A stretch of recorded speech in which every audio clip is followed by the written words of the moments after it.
Brake squeak, grinding, not stopping at all, we got you covered.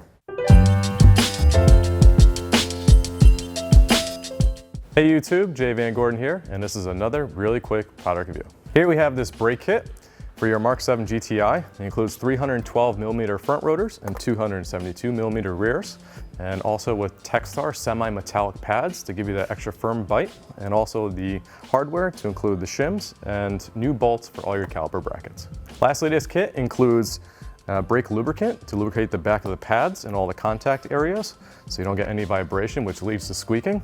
And your front pad also includes a new brake wear sensor, so you don't need to purchase that separately.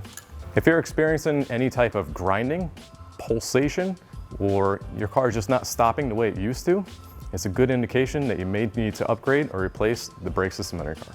All right guys, this has been another really quick product review. If you like what you saw, make sure you hit that like button. Don't forget to subscribe. If you have any questions or comments, comment in the box below. Thank you.